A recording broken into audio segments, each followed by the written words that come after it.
Gaza का Rafa शहर Israeli सेना और उसके सैन्य वाहनों के लिए एक कब्रिस्तान साबित हुआ है, जिसके अलग अलग इलाकों में मौत आईडीएफ के जवानों का इंतजार कर रही है। रफा के चप्पे चप्पे पर हमास के लड़ाके इजरायली सेना के ऊपर घात लगाकर बैठे हुए हैं और जैसे ही आईडीएफ के जवान और उसके सैन्य वाहन हमास के रेडार पर आते हैं, वैसे ही उनके ऊपर हमास हमला कर देता है और इन हमलों को देखकर ऐसा लगता है कि आईडीएफ के लिए राफा को जीत पाना नामुमकिन सा हो गया है, क्योंकि पहले तो आईडीएफ कह रही थी कि राफा में हमास की कम से कम 4 बटालियनों ने पनाह ले रखी है, लेकिन जब आईडीएफ राफा में घुसी तो उसके अनुमान से कहीं गुना ज्यादा हमास के लड़ाके राफा में डेरा जमा कर बैठे हुए हैं।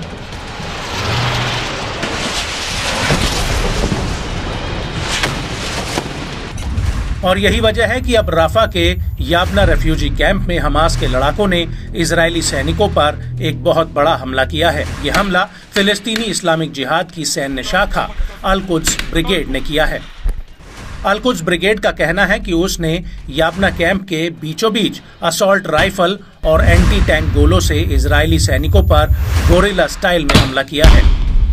अल-कुद्स के लड़ाकों ने एक बिल्डिंग पर रॉकेट प्रोपेल्ड ग्रेनेड दागे हैं, जिसमें आईडीएफ के जवानों ने पोजीशन ले रखी थी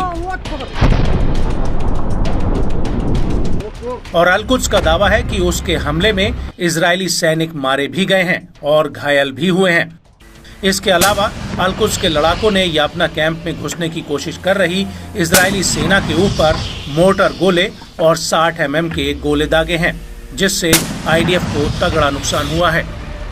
और जब ये हमला हुआ तो वहां पर आईडीएफ के रेस्क्यू हेलीकॉप्टर को भी देखा गया, जो घायल और मृत जवानों को लेने आया था।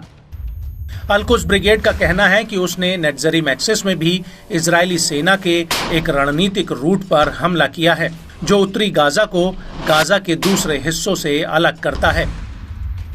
यह इलाका इजरायली सेना के लिए सप्लाई का मेन रूट है।